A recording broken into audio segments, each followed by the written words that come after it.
الحمد لله وكفى وسلام على عباده الذين اصطفى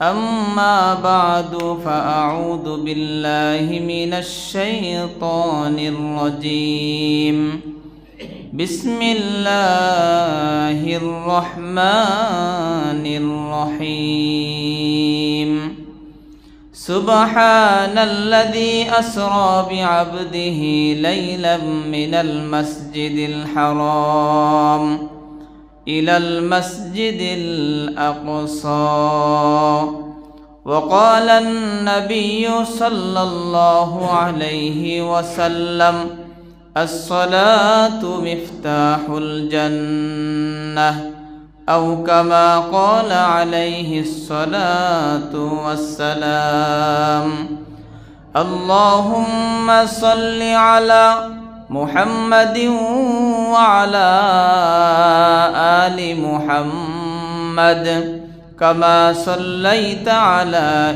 إبراهيم وعلى آل إبراهيم إنك حميد مجيد اللهم بارك على محمد وعلى آل محمد كما باركت على إبراهيم وعلى آل إبراهيم إنك حميد مجيد روح حسن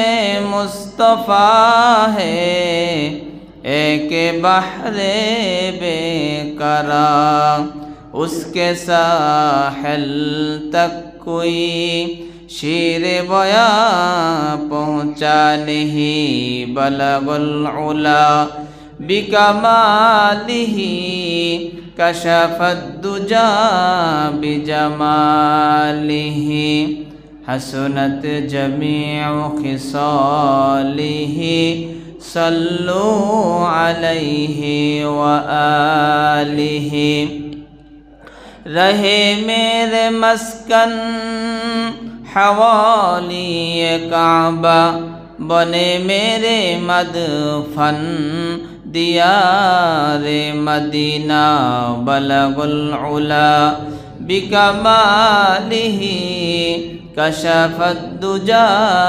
بجمالہ حسنت جمیع خصالہ صلوا علیہ وآلہ لا الہ الا اللہ لا الہ الا اللہ لا الہ الا اللہ لا الہ الا اللہ لا الہ الا اللہ لا الہ الا اللہ لا الہ الا اللہ لا الہ الا اللہ ہر تمنا دل سے رخصت ہو گئی اب تو آجا اب تو خلوت ہو گئی لا الہ الا اللہ لا الہ الا اللہ لا الہ الا اللہ لا الہ الا اللہ لا الہ الا اللہ سب خوشیوں کو آگ لگا دو مولا غم سے تیرے دل شاد رہے اب تو رہے بس تادم آخر ورد صبح آئی میرے الہ لا الہ الا اللہ لا الہ الا اللہ لا الہ ইল্লাল্লাহ লা ইলাহা ইল্লাল্লাহ লা ইলাহা ইল্লাল্লাহ লা ইলাহা ইল্লাল্লাহ চন্দ্র সূর্য গায়রুল্লাহ বাজার মাজার গায়রুল্লাহ লা ইলাহা ইল্লাল্লাহ লা ইলাহা ইল্লাল্লাহ লা ইলাহা ইল্লাল্লাহ লা ইলাহা ইল্লাল্লাহ লা ইলাহা ইল্লাল্লাহ লা ইলাহা ইল্লাল্লাহ মুহাম্মাদুর রাসূলুল্লাহ সাল্লাল্লাহু আলাইহি ওয়াসাল্লাম। আলহামদুলিল্লাহ, রব্বে কারীমের দরবারে লক্ষ কোটি শুকরিয়া জ্ঞাপন করছি যে মনিব আমাদেরকে পবিত্র জুমার দিনে জুমার সালাত আদায় করার লক্ষ্যে অত্যন্ত মায়া করে মোহাব্বত করে ভালোবেসে ওলামায়ে কেরামের সোহবতে দ্বীনী পরিবেশে হায়াতের মূল্যবান সময়ের কিছু সময় ব্যয় করার জন্য সর্বাগ্নে মসজিদে আসার বসার তৌফিক দান করেছেন। কোরআন ও হাদিস থেকে কিছু আলোচনা আমলের নিয়তে শোনার তৌফিক দান করেছেন। এই জন্য সকলে কালিমাত শুকর জবান খুলে ভক্তি ভরে মোহাব্বতে সমস্বরে সকলে বলি আলহামদুলিল্লাহ। মোহতারাম হাজিরিন, আমি আপনাদের সামনে 15 নম্বর পারার প্রথম পৃষ্ঠার সূরা বানী ইসরাঈলের প্রথম আয়াতের কিছু অংশ তেলাওয়াত করেছি। নবীজির অসংখ্য হাদিস থেকে এক টুকরা হাদিস তেলাওয়াত করেছি। আয়াত এবং হাদিসকে সামনে নিয়ে আজকের আলোচনার বিষয় হবে নবীজির মেয়ারাজ সম্পর্কে ওমা তৌফিক ইল্লা বিল্লাহ। মোহতারাম হাজিরিন, নবীজির নবুয়াতের পরে 23 বৎসরের জিন্দেগিকে 5 ভাগে ভাগ করা হয়। নবীজির 23 বছরের জিন্দেগি নবুয়াতের পরের এই 23 বছরের জিন্দেগি মধ্যে নবীজির পুরা জীবনীকেই 5 ভাগে ভাগ করা হয়।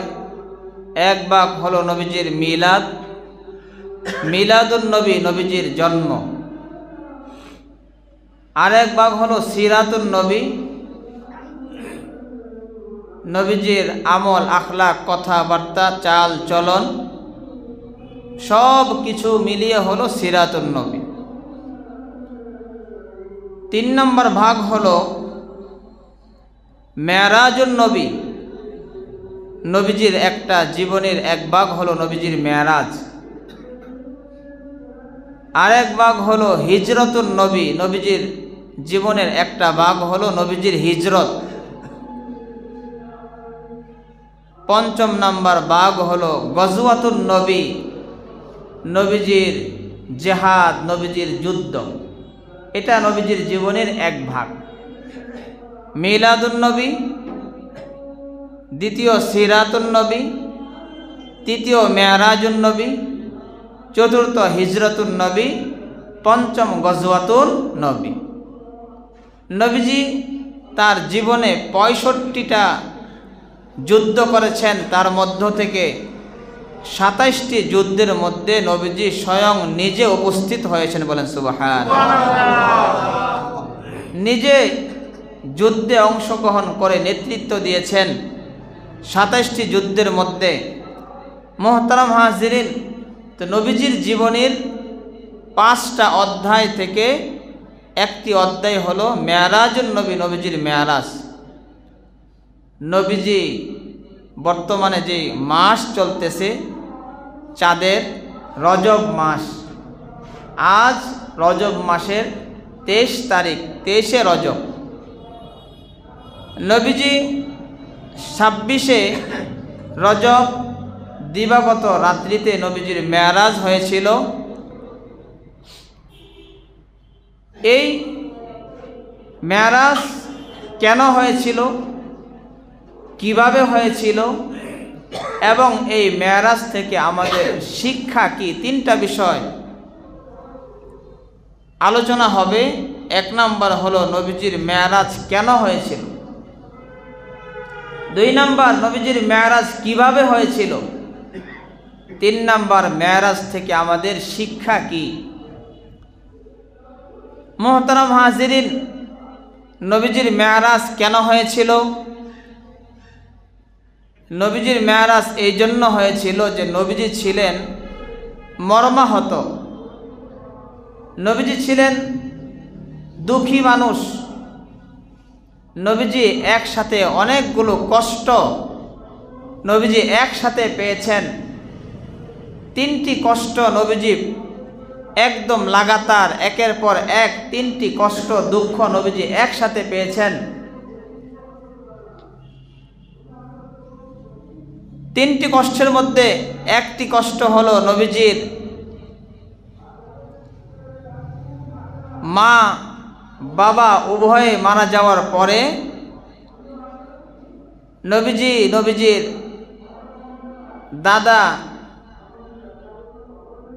দাদার কাছে নবীজি বড় হইতেছিলেন। দাদা মারা যাওয়ার পরে নবীজির চাচা আবু তালেবের অভিভাবক হিসাবে, নবীজির অভিভাবক হিসাবে ছিলেন আবু তালেব।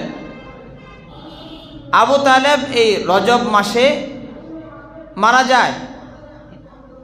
রজব মাসে যখন মারা যায়, রজব মাস আবু তালেব মারা যাওয়ার সপ্তাহখানিক পরেই আবার নবীজির স্ত্রী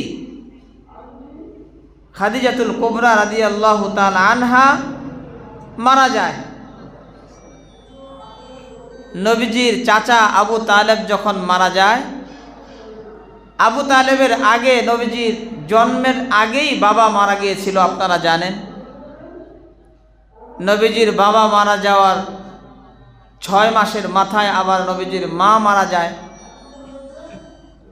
6 মাসের পরে আবার যখন বয়স 8 হয় তখন আবার দাদা মারা যায়। নবীজির যে অভিভাবকগুলো, বাবা অভিভাবক চলে গেছে, মা অভিভাবক চলে গেছে, দাদা অভিভাবক চলে গেছে, এখন অভিভাবক হিসাবে আছেন চাচা আবু তালেব, উনিও এখন মারা গেছেন। এখন অভিভাবক কে হবে? নবীজি অনেক মর্মাহত, ভারাক্রান্ত হৃদয়, মনের মধ্যে অনেক কষ্ট যে আমার অভিভাবক নেই, অভিভাবকহীন আমার যা অভিভাবক ছিল একের পর এক চলে যাচ্ছে। চাচা অভিভাবক ছিল, উনিও চলে গেছেন। যখন চাচা চলে গেছেন তখন নবীজির স্ত্রী খাদিজাতুল কুবরা রাদিয়াল্লাহু তাআলা আনহা নবীজিকে সান্ত্বনা দিতেছেন, ওগো নবীজি, আপনার অভিভাবক দুনিয়ার কেউ হবে না, আপনার যারা অভিভাবক হবে তারা দুনিয়াতে থাকবে না, কারণ আপনার অভিভাবক পৃথিবীর কেউ নয়, আপনার অভিভাবক হতে চান স্বয়ং আল্লাহ তাআলা। সুবহানাল্লাহ। আল্লাহ তাআলা চান যে উনি আপনার অভিভাবক হবেন। এজন্য কেউ আপনার অভিভাবক হোক এটা আল্লাহ তাআলা চান না, যেহেতু স্বয়ং আল্লাহ তাআলাই আপনার অভিভাবক হবেন, উনি চান যে উনি অভিভাবক হবেন। নবীজি বললেন, খাদিজা, তুমি কিভাবে বুঝতে পারলে আল্লাহ তাআলাই আমার অভিভাবক হতে চান? খাদিজাতুল কুবরা রাদিয়াল্লাহু তাআলা আনহা বলে, ওগো নবীজি, যেদিন আল্লাহ তাআলা কোরআনে কারীমের মধ্যে আয়াত নাজিল করেছেন, আল্লাহু ইয়াসিমুকা মিনান নাস, আল্লাহু ইয়াসিমুকা মিনান নাস, আল্লাহ তাআলা সমস্ত মানুষের অনিষ্ট থেকে আপনাকে রক্ষা করবেন। বলে সুবহানাল্লাহ।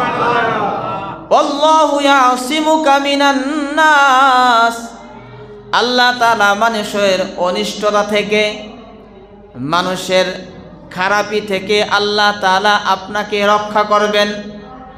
যেদিন এই আয়াত নাজিল হয়েছে সেদিন আমি বুঝতে পেরেছি আপনার অভিভাবক দুনিয়ার কেউ নয়, একমাত্র আল্লাহ তাআলাই আপনার অভিভাবক। সুবহানাল্লাহ। আপনার অভিভাবক দুনিয়ায় কেউ থাকবে না। সত্য সত্যই নবীজির চাচা আবু তালেবের ইন্তেকাল পরে খাদিজাতুল কুবরা রাদিয়াল্লাহু আনহার ইন্তেকাল হয়ে যায়। সপ্তাহখানিক যেতে না যেতেই খাদিজাতুল কুবরার ইন্তেকাল হয়ে যায়। নবীজির পালক পুত্র যায়েদ ইবনে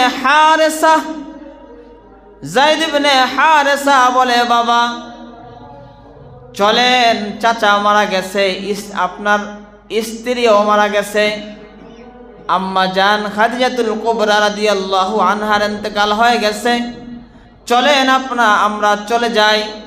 নবীজি বলে, হে যায়েদ ইবনে হারেসা, চলো, আমরা আমার দুধমা হালিমাতুস সাদিয়ার এলাকা তায়েফ আমরা চলে যাই, এখানে থাকবো না।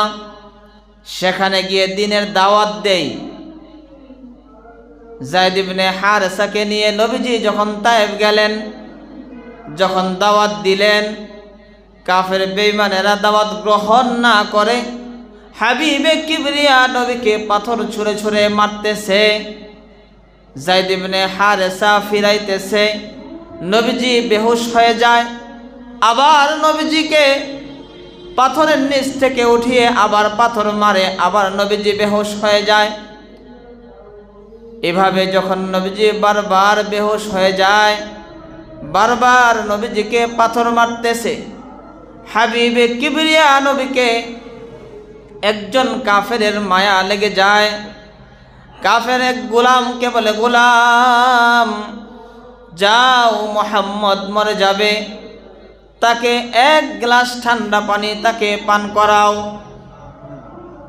গোলাম নবীজিকে নিয়ে আঙ্গুরের বাগানের ভিতরে নবীজিকে নিয়ে আঙ্গুরের রস চিপে যখন নবীজিকে এক গ্লাস যখন দিলেন, নবীজি তাকে জিজ্ঞাসা করলেন, হে গোলাম, কি তোমার নাম, কি তোমার পরিচয়, তোমার বাড়ি কোথায়? সে বলল, আমার বাড়ি হলো আইনান এলাকায়। নবীজি বললেন, সেটা তো আমার ভাইয়ের এলাকা। আইনান এটা আমার ভাই ইউনুস আলাইহিস সালাতু ওয়াস সালামের এলাকা। এবার গোলাম বলে, আপনি কি আইনান শহর চিনেন? আপনি আমাদের পয়গম্বর ইউনুস আলাইহিস সালাতু ওয়াস সালামকে কিভাবে চিনেন? হাবিবে কিবরিয়া নবী বলে, কি বলো? ইউনুস আমার ভাই, আর ভাই ভাইকে যদি না চিনে তাহলে কাকে চিনবে? এবার গোলাম বলে, যার কাছে এত দূরের খবরও যে জানে, সে কোনোদিন মিথ্যা হতে পারে না, সে অবশ্যই সত্য নবী। আমি কালেমা পড়ে মুসলমান হয়ে গেলাম। সুবহানাল্লাহ। একদিকে নবীজির গা মুবারক থেকে রক্ত ঝরতেছে, আর অন্যদিকে কাফের মুসলমান হইতেছে।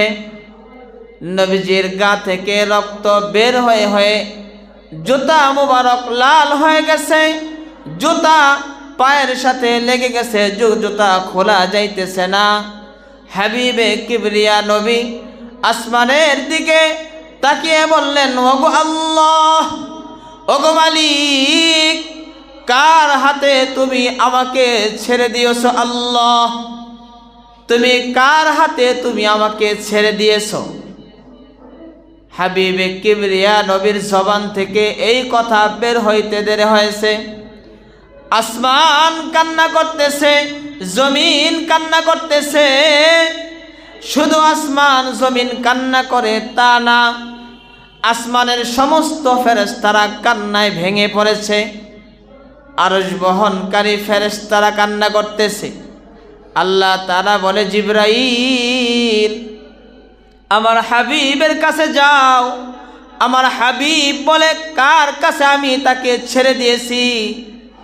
আমার হাবিবের কাছে যাও, গিয়ে বলো, আমার হাবিব যদি চায় তাহলে দুই পাহাড়ে নিয়োজিত ফেরেশতার মাধ্যমে এই তায়েফবাসীকে আমি ধ্বংস করে দিব। জিবরাইল আমিন এসে বলে, হাবিব, ওগো পয়গম্বর, আমি আমার ফেরেশতা দুই পাশে নিয়োজিত ফেরেশতাকে নিয়ে এসেছি। আপনি আদেশ করলে তারা তায়েফবাসীকে তারা ধ্বংস করে দিবে। হাবিবে কিবরিয়া নবী বলে, না না, তাদেরকে ধ্বংস করা যাবে না। তাদেরকে যদি ধ্বংস করে দেওয়া হয় তাহলে আমি কার কাছে কালেমার দাওয়াত দিব? কে ঈমান গ্রহণ করবে? কে আমাকে রাসূল হিসাবে মানবে? কে আল্লাহ তাআলার উপরে ঈমান আনবে? ওগো আল্লাহ, তারা বুঝে নাই, তারা চিনে নাই, তুমি তাদেরকে ক্ষমা করে দাও। আমি নবীজি তাদেরকে ক্ষমা করে দিয়েছি। সুবহানাল্লাহ। মুহতারাম হাজিরিন, তায়েফবাসী নবীজিকে আঘাত করতেছে। নবীজি তাদেরকে বলে, লিমা তাজরিবুনি, কেন তোমরা আমাকে আঘাত করতেছ? তারা বলে, আনতা মাজনুন, আপনি পাগল। আপনি আমাদের বাপ দাদার বিরুদ্ধে, বাপ দাদার ইসলামের বিরুদ্ধে আপনি আপনার দাওয়াত প্রচার করেন, আপনি পাগল, তুমি পাগল। নবীজি বলে, ওয়ালাস্তু বিমাজনুন, আমি পাগল নই, ওয়ালাকিন্নী আবদুল্লাহি ওয়া রাসূলুহু, আমি আল্লাহ তাআলার বান্দা এবং তার রাসূল, আমি পাগল নই। নবীজির চাচা ইন্তেকাল করেছে, নবীজি কষ্ট পেয়েছেন। নবীজির স্ত্রী আম্মা জান খাদিজাতুল কুবরা রাদিয়াল্লাহু আনহা সপ্তাহখানিক পরে ইন্তেকাল করেছেন, নবীজি আরো বেশি কষ্ট পেয়েছেন। আবার সপ্তাহখানিক পরে নবীজি তায়েফ গেছেন, সেখানেও কাফের বেঈমানদের হাতে নবীজি রক্তাক্ত হয়েছেন, নবীজি কষ্ট পেয়েছেন। জিবরাইল আমিন নবীজিকে তায়েফ থেকে এনে মক্কা নগরীতে পৌঁছিয়ে দেয়। নবীজির চাচাতো বোন উম্মে হানি নবীজি রক্তাক্ত অবস্থা দেখে তলোয়ার নিয়ে বের হয়ে যায়। কুরাইশ বংশের লোকেরাও তরবারি নিয়ে বের হয়ে যায়। মক্কা নগরী থেকে 59 কিলোমিটার দূরে তায়েফ, সেখানের মানুষেরা কুরাইশ বংশের মানুষের উপরে হাত তুলবে, এটা বরদাস্ত করা যায় না। মুহাম্মদ অন্য ধর্মের দাওয়াত দেয়, তাতে কি হয়েছে, কিন্তু সে তো আমাদের কুরাইশ বংশের মানুষ। এই জন্য নবীজির চাচাতো বোন উম্মে হানি সহ কুরাইশ বংশের সবাই তলোয়ার নিয়ে বের হয়ে গেছে। নবীজি বলে, হে কুরাইশ বংশের মানুষ, তাদেরকে তলোয়ারের মাধ্যমে তাদেরকে আঘাত করার চাইতে আমি বেশি খুশি হব যদি তোমরা কালেমা পড়ে মুসলমান হয়ে যাও। সুবহানাল্লাহ। নবীজির কষ্টের কথা, আঘাতের কথাকে নবীজি ভুলে যায়। তখনও আঘাত শরীরে নিয়েও নবীজি কিভাবে কাফের বেঈমান মুসলমান হবে, ঈমান গ্রহণ করবে, তখনও নবীজি সেই চেষ্টায় আছেন। মুহতারাম হাজিরিন, উম্মে হানি নবীজিকে নতুন কাপড় দিলেন। নবীজি রক্তাক্ত কাপড়গুলো পাল্টিয়ে নতুন কাপড় পরলেন। নবীজি রাত্রিবেলা যখন উম্মে হানির ঘরে ভারাক্রান্ত হৃদয়ে মনের মধ্যে কষ্টগুলো বুকে চাপা নিয়ে যখন নবীজি উম্মে হানির ঘরে যখন রাত্রি যাপন করতেছেন, আল্লাহ তাআলা জিবরাইল আলাইহিস সালাতু ওয়াস সালামকে বললেন, জিবরাইল, আমার বন্ধু বলেছে কার হাতে আমি তাকে ছেড়ে দিয়েছি। জিবরাইল, তুমি যাও, মিকাইলকে সাথে করে নিয়ে যাও, আর চতুর্থ আসমান থেকে তুমি ওই বুরাক নামক বাহনটা নিয়ে যাও। ওই বুরাক নামক বাহন নিয়ে তুমি যাও, তুমি হবে বুরাক নামক বাহনের ড্রাইভার, আর মিকাইল হবে ওই যানবাহনের কন্ট্রাক্টর, তুমি হবে ড্রাইভার, সে হবে কন্ট্রাক্টর, আর আমার বন্ধু হবে ওই বোরাক নামর যানবাহনের প্যাসেঞ্জার। সুবহানাল্লাহ। জিবরাইল আলাইহিস সালাতু ওয়াস সালাম চতুর্থ আসমান থেকে বোরাক নিয়ে নবীজির কাছে, নবীজির ঘরে ছাদ ফাঁকা করে প্রবেশ করলেন। হাবিবে কিবরিয়া নবী ঘুমের মধ্যে আছেন। জিবরাইল আমিন বলে, ও মিকাইল, তুমি পয়গম্বরকে জাগ্রত করো, ডাক দাও। মিকাইল বলে, আমার পক্ষে সম্ভব নয়, আমি ডাক দিতে পারবো না, আপনি ডাক দেন। জিবরাইল বলে, তুমি জাগ্রত করো। মিকাইল বলে, না না, আমার পক্ষে সম্ভব নয়, আমি জাগ্রত করতে পারবো না, আপনি জাগ্রত করেন। জিবরাইল আলাইহিস সালাতু ওয়াস সালাম কিভাবে জাগ্রত করবেন? তার গালের নরম গোশত দিয়ে নবীজির পা মুবারকের মধ্যে লাগাইতেছেন আর ডাকতেছেন, ওগো পয়গম্বর, জাগ্রত হন, জাগ্রত হন। সুবহানাল্লাহ। হাবিবে কিবরিয়া নবী জাগ্রত হলেন। হাবিবে কিবরিয়া নবী জাগ্রত হলে বললেন, ওগো পয়গম্বর, আপনি আজকে আল্লাহ তাআলার মেহমান হবেন। চতুর্থ আসমান থেকে বুরাক নিয়ে এসেছি, যে বুরাক অন্য কোনো পয়গম্বরদের জন্য যে বুরাক ছিল না, এটা একমাত্র আপনার জন্য। আর এই বুরাকটা চতুর্থ আসমান থেকে জমিনের মধ্যে আজকে এই মুহূর্তে পদার্পণ করেছে। সুবহানাল্লাহ। এই বুরাক আগে কোনোদিন এই জমিনে পা লাগায়নি, আজকে সর্বপ্রথম এই জমিনের মধ্যে সে পা রেখেছে। আর এই যানবাহন একমাত্র আপনার জন্যই বরাদ্দ, এটা চতুর্থ আসমান থেকে নিয়ে এসেছি, আমি এটা ড্রাইভার, আর আমার সাথে মিকাইল, সে হলো কন্ট্রাক্টর, আপনি হলেন ভিআইপি প্যাসেঞ্জার। বলেন সুবহানাল্লাহ। ভিআইপি মানুষ আপনাকে নেওয়ার জন্য বুরাক নিয়ে এসেছে। হাবিবে কিবরিয়া নবীকে বুরাকের মধ্যে উঠিয়ে আবার রওনা হলেন। রওনা হওয়ার আগে নবীজির সিনা চাক করা হয়, নবীজির বুক ফেরে জমজম পানি দিয়ে নবীজির ভিতরকে পরিষ্কার করা হয় ওপেন হার্ট সার্জারির মাধ্যমে। 4 বার নবীজির জীবনে সিনা চাক হয়। মেরাজে যাওয়ার আগেও একবার সিনা চাক হয়। এবার হাবিবে কিবরিয়া নবীকে নিয়ে এবার জিবরাইল আলাইহিস সালাতু ওয়াস সালাম যখন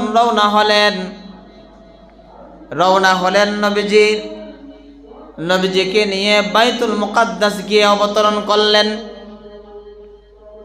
বাইতুল মুকাদ্দাসে হাবিবে কিবরিয়া নবী গিয়ে দেখেন সমস্ত নবীদেরকে সেখানে জমা করা হয়েছে, সবাই নামাজের জন্য অপেক্ষায় আছে। ইমামতিতে কে আজকে ইমাম হবে? জিবরাইল আলাইহিস সালাতু ওয়াস সালাম নবীজিকে সামনের দিকে অগ্রসর করিয়ে দিলেন। নবীজি বললেন, ফাসাল্লাইতু বিহিম রাকাতাইন, আমি তাদের সমস্ত নবীদেরকে নিয়ে আমি 2 রাকাত নামাজ আদায় করলাম। আল্লাহ তাআলা সমস্ত নবীদের ইমাম আমাকে বানিয়ে দিলেন। সুবহানাল্লাহ।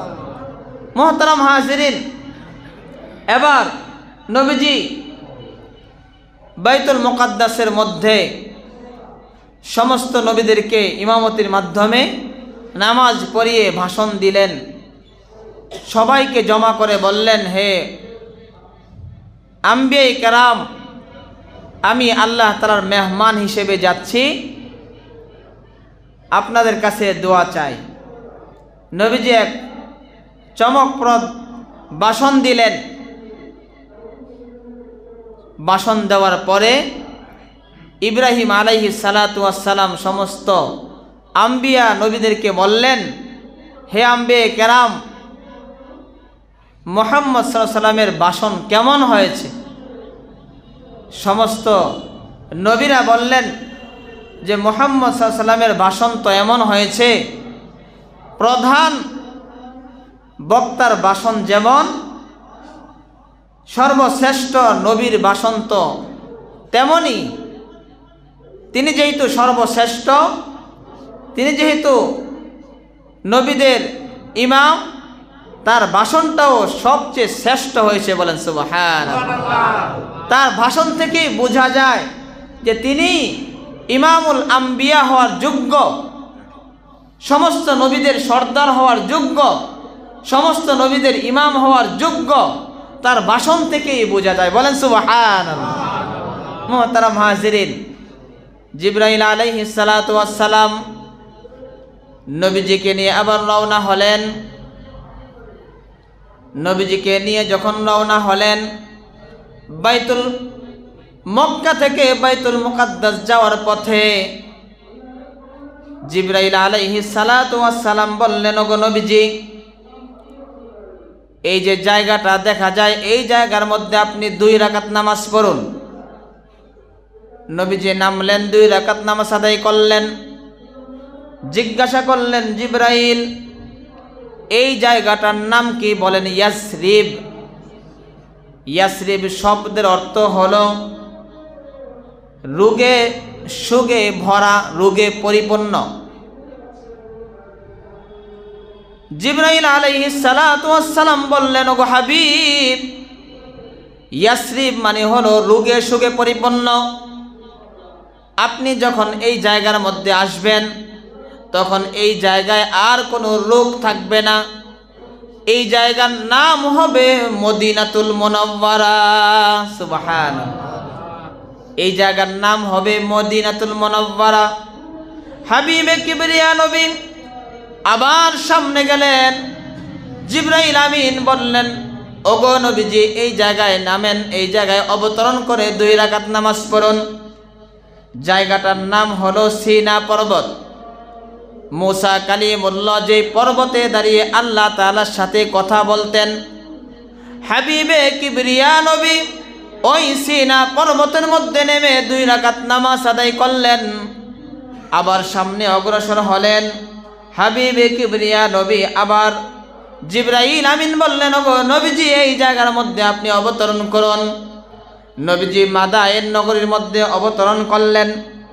মাদায়েন নগরী, জিবরাইল আমিন বললেন, ওগো নবীজি, এটা হলো শুআয়ব আলাইহিস সালাতু ওয়াস সালামের জন্মভূমি, এজন্য এখানে আপনি 2 রাকাত নামাজ আদায় করুন। হাবিবে কিবরিয়া নবী আবার আরোহণ করলেন। এবার বাইতুল হিলম নামক স্থানে নবীজি অবতরণ করলেন। জিবরাইল আমিন বললেন, ওগো নবীজি, এই জায়গাটা হলো হযরতে ঈসা আলাইহিস সালাতু ওয়াস সালামের জন্মস্থান। আপনি এই জায়গায় 2 রাকাত নামাজ পড়ুন। নবীজি মক্কা থেকে বাইতুল মুকাদ্দাস যাওয়ার পথে 4 স্থানে নবীজি অবস্থান করেছেন, বিরতি করেছেন। এই 4 জায়গা বিরতি করে বাইতুল মুকাদ্দাসে গেলেন, ইমামতি করলেন, ভাষণ দিলেন। এবার হাবিবে কিবরিয়া নবী বুরাকের উপরে উঠে আবার ঊর্ধ্বগমন করতেছেন। এবার নবীজি ঊর্ধ্বগমন, উপরের দিকে রওনা। আল্লাহ তাআলা কোরআনে কারীমের মধ্যে বলেন, সুবহানাল্লাযী আসরা বিআবদিহি, সুবহানাল্লাযী আসরা বিআবদিহি লাইলাম মিনাল মাসজিদিল হারাম, লাইলাম মিনাল মাসজিদিল হারামি ইলাল মাসজিদিল আকসা। আল্লাহ তাআলা বলেন, আমি আমার বান্দাকে মক্কা থেকে বাইতুল মুকাদ্দাসে আমি আল্লাহ তাআলা ভ্রমণ করিয়েছি। আয়াতের মধ্যে আল্লাহ তাআলা আব্দুন শব্দ ব্যবহার করেছেন, বান্দা। আব্দুন শব্দের অর্থ হলো বান্দা। অনেকে বলতে চায় যে নবীজির মেরাজ এটা নবীজি সশরীরে ছিল না, স্বপ্ন যুগে ছিল, স্বপ্নে দেখেছেন। মুহতারাম হাজিরিন, নবীজির এই মেরাজ স্বপ্ন যুগে নয়, সশরীরে ছিল। এর প্রমাণ হলো আল্লাহ তাআলা কোরআনে কারিমের মধ্যে বলেন, আমি আমার বান্দাকে ভ্রমণ করিয়েছি। আর বান্দা হয় দুই জিনিসের মাধ্যমে। আওয়াজ করে বলুন, কয় জিনিসের মাধ্যমে? বান্দা, গোলাম, মানুষ দুই জিনিসের মাধ্যমে হয়। একটা হলো তার শরীর, আরেকটা হলো তার আত্মা। শরীর এবং আত্মা মিলিয়ে মানুষ। আওয়াজ করে বলেন, ঠিক না বেঠিক? শরীর এবং আত্মা যখন থাকবে তখন সে মানুষ হবে, যখন সে গোলাম হবে তখন সে বান্দা হবে। আল্লাহ তাআলা বলেন, আমি আমার বান্দাকে, আমি আমার গোলামকে আমি ভ্রমণ করিয়েছি। তাহলে বোঝা গেল আব শব্দের অর্থ হলো বান্দা, আর বান্দা হয় শরীর এবং আত্মার মাধ্যমে, স্বপ্নের মাধ্যমে নয়। মুহতারাম হাজিরিন, নবীজি সশরীরে এই মেরাজ হয়েছে। আল্লাহ তাআলা এই ঊর্ধ্বগমন শুরু করেছেন। হাবিবে কিবরিয়া নবী যখন ঊর্ধ্বগমন শুরু করলেন, জমিন থেকে যখন আকাশের দিকে যাওয়া শুরু করলেন, হাবিবে কিবরিয়া নবী শুনতেছে পিছন থেকে কে যেন ডাকতেছে, ইয়া রাসূলুল্লাহ, ওগো আল্লাহর রাসূল। নবীজি সামনে যাচ্ছেন, আবার নবীজি শুনতেছেন ইয়া আউয়াল, হে প্রথম। নবীজি আওয়াজ শুনতেছেন, নবীজি সামনে যাচ্ছেন, আবার পেছন থেকে আওয়াজ শুনতেছেন ইয়া আখির, হে সর্বশেষ। নবীজি আওয়াজ শুনতেছেন, নবীজি বললেন জিবরাইল, আওয়াজ শুনলাম ইয়া রাসূল, আওয়াজ শুনলাম ইয়া আউয়াল, আওয়াজ শুনতে পেলাম ইয়া আখির, কে আমাকে ডাকে? জিবরাইল আমিন বললেন, ওগো নবীজি, প্রথম ইয়া রাসূল বলে আপনাকে যিনি ডাক দিয়েছেন তিনি হলেন হযরতে ইব্রাহিম আলাইহিস সালাতু ওয়াস সালাম। সুবহানাল্লাহ। ইয়া আউয়াল বলে যিনি আপনাকে ডেকেছেন তিনি হলেন মূসা আলাইহিস সালাতু ওয়াস সালাম। ইয়া আখির বলে যিনি আপনাকে ডেকেছেন তিনি হলেন হযরতে ঈসা আলাইহিস সালাতু ওয়াস সালাম। নবীজির সামনে গেলেন, জিবরাইল আমিন বললেন, ওগো নবীজির সামনে চলুন। নবীজির সামনে যাইতেছেন, এবার নবীজি পিছন থেকে একজন বৃদ্ধ পুরুষকে দেখতেছেন, ডাকতেছে, হে মুহাম্মদ। নবীজি দেখেন বৃদ্ধ একজন মানুষ নবীজিকে ডাকতেছে। হাবিবে কিবরিয়া নবী সামনের দিকে গেলেন, জিবরাইল আমিন বললেন, ওগো নবীজি সামনে চলুন, পিছনে তাকাবেন না, সামনে যান। নবীজি দেখে একজন বৃদ্ধা মহিলা নবীজিকে ডাকতেছে। জিবরাইল আমিন বললেন, ওগো নবীজি তাকাবেন না, সামনে যান। আবার সামনে গেলে নবীজি দেখেন একজন সুন্দর রমণী, একজন মহিলা নবীজিকে ডাকতেছে। নবীজিকে জিবরাইল আমিন বললেন, ওগো নবীজি সামনে যান, পিছনে তাকাবেন না। নবীজি বললেন, জিবরাইল, একজন বৃদ্ধ পুরুষকে দেখলাম আমাকে ডাকতেছে, কে সে? জিবরাইল আমিন বললেন, ওগো নবীজি, বৃদ্ধ যে পুরুষকে দেখেছেন সে হলো ইবলিস, শয়তান। আপনার এই সফরকে বাধাগ্রস্ত করতে চায়। আপনি যদি ইবলিসের ডাকে সাড়া দিতেন তাহলে ইবলিস আপনার ক্ষতি করার চেষ্টা করত। সামনে যে বৃদ্ধা মহিলাকে দেখেছেন, বৃদ্ধা মহিলা হলো বদ আমল। এই বদ আমলের আকৃতি আপনি দেখেছেন। যদি বৃদ্ধা মহিলার ডাকে সাড়া দিতেন তাহলে আপনার উম্মত বেশি বেশি বদ আমলে নিয়োজিত হয়ে যেত। যে বৃদ্ধা মহিলা দেখেছেন এটা হলো বদ আমল।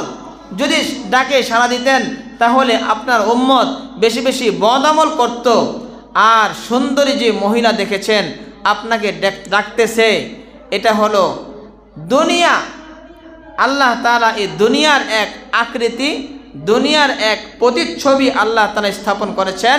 এটা দেখতে এতই সুন্দর, দুনিয়া দেখতে সুন্দর।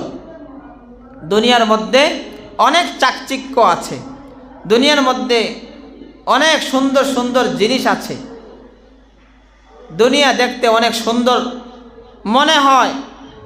নারী দেখতেও সুন্দর, গাড়ি দেখতেও সুন্দর। গাড়িটা কেমন? অনেক সুন্দর। নারীটা কেমন? অনেক সুন্দর।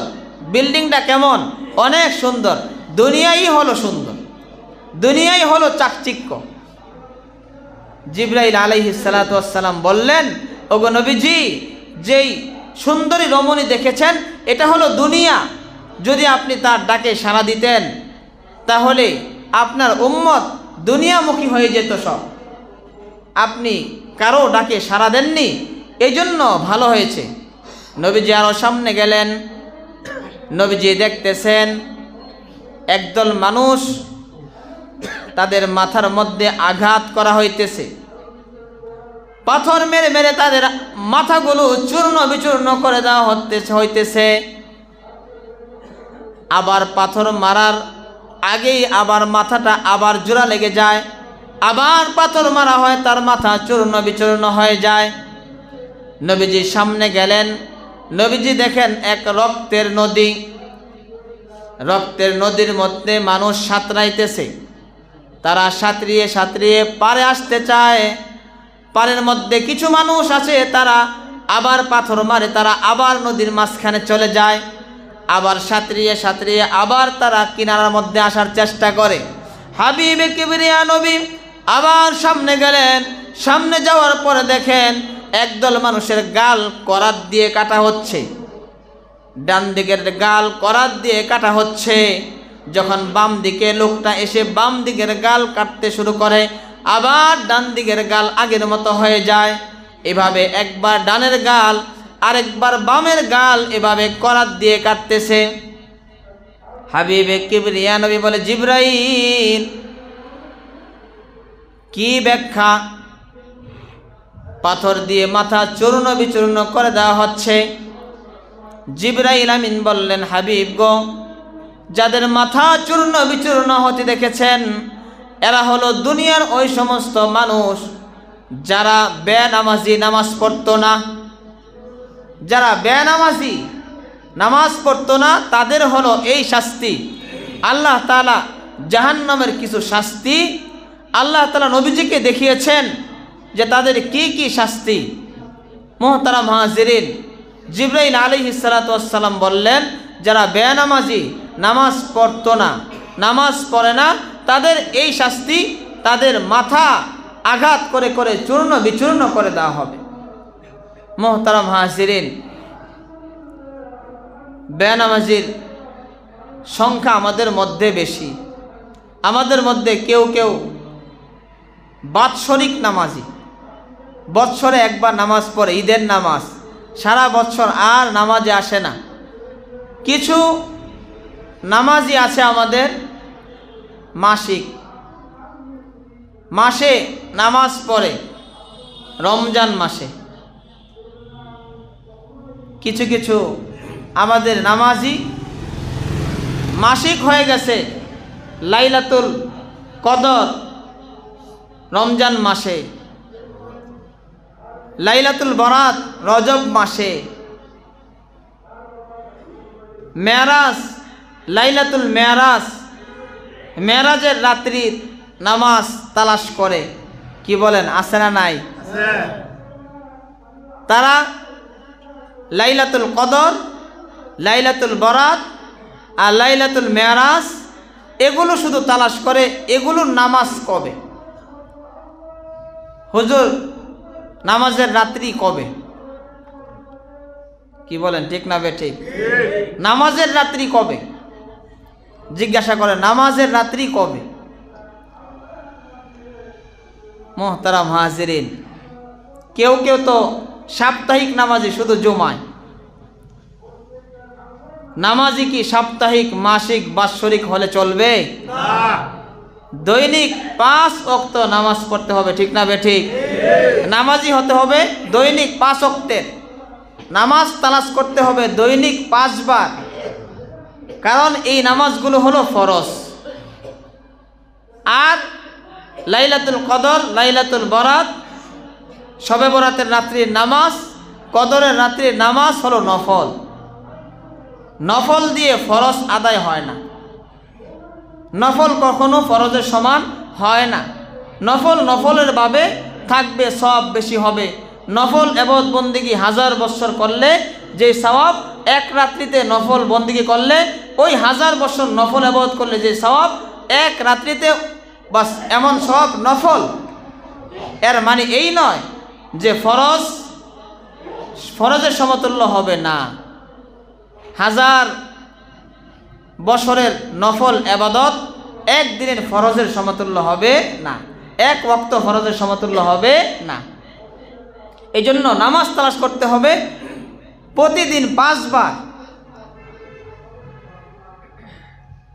আমরা প্রতিদিন 5 বার নামাজ পড়বো, রাজি আছেন ইনশাআল্লাহ? আল্লাহ তাআলা আমাদেরকে প্রতিদিন 5 ওয়াক্ত নামাজ জামাতের সাথে পড়ার তৌফিক দান করে, সবাই বলে আমিন। মুহতারাম হাজিরিন, নবীজি বললেন, ওগো জিবরাইল, যাদেরকে দেখলাম করাত দিয়ে গাল কাটতেছে, বলে তারা হলো মিথ্যা প্রচার করে, মিথ্যা বলে, মিথ্যা কথা বলার শাস্তি হলো এগুলো। বাস করাত দিয়ে গাল কাটতেছে। আমরা তো বর্তমানে মিথ্যাকে মিথ্যাই মনে করি না। কেউ ফোন দিলে বলে কোথায় আছেন, বলে নরসিংদী বাজারে আসি, অথচ সে ঘরে বসা। কি বলেন, হয় কি হয় না? ঘরে বসা কিন্তু বলে বাজারে আসি। আর টাকা পাওনা হইলে তো আর কথাই নাই, বলে না আমাকে এখন পাবে না। আর আসেন কোথায়, বলে আরে এখন পাবে না তো বললাম, অথচ কিন্তু আশেপাশেই আছে। মিথ্যাকে এখন আর মিথ্যা মনে করে না, ফোনে সরাসরি মিথ্যা কথা বলে দেয়। মুহতারাম হাজিরিন, এই মিথ্যা যারা বলবে তাদের গাল করাত দিয়ে কাটা হবে। কি শাস্তি, ভয়ঙ্কর শাস্তি। মুহতারাম হাজিরিন, নবীজিকে নিয়ে জিবরাইল আলাইহিস সালাতু ওয়াস সালাম প্রথম আসমান, দ্বিতীয় আসমান, এভাবে সপ্ত আসমান পেরিয়ে আল্লাহ তাআলার কাছে চলে গেলেন। আল্লাহ তাআলার কাছে যখন নবীজি চলে গেলেন, মাঝখানে অনেক আলোচনা, সময় সংক্ষিপ্ত, এই জন্য আলোচনা করা যাবে না। আল্লাহ তাআলার কাছে নবীজি চলে গেলেন। আল্লাহ তাআলা বললেন, বন্ধুর বাড়িতে আসলে হাদিয়া আনতে হয়। কি হাদিয়া এনেছেন? হাবিবে কিবরিয়া নবী বললেন, আত্তাহিয়াতু লিল্লাহি ওয়াস সালাওয়াতু ওয়াত তাইয়্যিবাত। আমার সমস্ত আর্থিক ইবাদত, আমার সমস্ত শারীরিক ইবাদত, আমার সমস্ত মৌখিক ইবাদত, যত প্রকারের ইবাদত হতে পারে, আমার মৌখিক ইবাদত, আমার সমস্ত শারীরিক ইবাদত, আমার সমস্ত আর্থিক ইবাদতগুলো আপনার জন্য হাদিয়া। সুবহানাল্লাহ। আল্লাহ তাআলা কোনো কিছু কি অভাব? আল্লাহ তাআলা কি টাকা পয়সা প্রয়োজন? খাবার দাবারের প্রয়োজন? আমার যত ইবাদত আছে, জবান দিয়ে যত ইবাদত হয়, শরীর দিয়ে যত ইবাদত হয়, আর অর্থের মাধ্যমে যত ইবাদত হয়, সমস্ত ইবাদতগুলো আপনার জন্য হাদিয়া। 3টা হাদিয়া পেশ করলেন, মৌখিক, শারীরিক, আর্থিক। আল্লাহ তাআলা বললেন, বন্ধু, 3টি হাদিয়ার পরিবর্তে তোমাকেও 3টি হাদিয়া দিলাম। আসসালামু আলাইনা ওয়া আলা ইবাদিল্লাহিস সলিহিন। ওগো বন্ধু, আত্তাহিয়াতু লিল্লাহি ওয়াস সালাওয়াতু ওয়াত তাইয়্যিবাত। আসসালামু আলাইকা আইয়ুহান নাবিয়্যু ওয়া রাহমাতুল্লাহি ওয়া বারাকাতুহু। ওগো বন্ধু, আপনাকে সালাম দিলাম, শান্তি। ওয়া রাহমাতুল্লাহ, রহমত দিলাম। ওয়া বারাকাতুহু, আপনাকে বরকত দিলাম, আপনাকে শান্তি দিলাম, রহমত দিলাম, বরকত দিলাম। আপনার কথায় যারা চলবে, আমল করবে, তারা শান্তি পাবে। কি বলেন, পাবে কি পাবে না?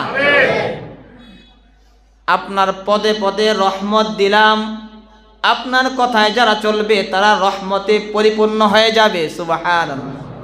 ওয়া বারাকাতুহু, বরকত দিলাম। আপনি যেখানে ধরবেন বরকত, আপনি যেখানে থুতু দিবেন বরকত, আপনি জবান দিয়ে কোনো কথা বললেন বরকত। নবীজি পানির মধ্যে থুতু দিয়েছেন, পানি শেষ হয় না। দুধের মধ্যে আঙ্গুল দিয়েছেন, দুধ শেষ হয় না। নবীজি জান্নাতি বলে দিয়েছেন, সে জান্নাতি হয়ে যায়। সুবহানাল্লাহ। আল্লাহ তাআলা 3টা হাদিয়া দিয়েছেন।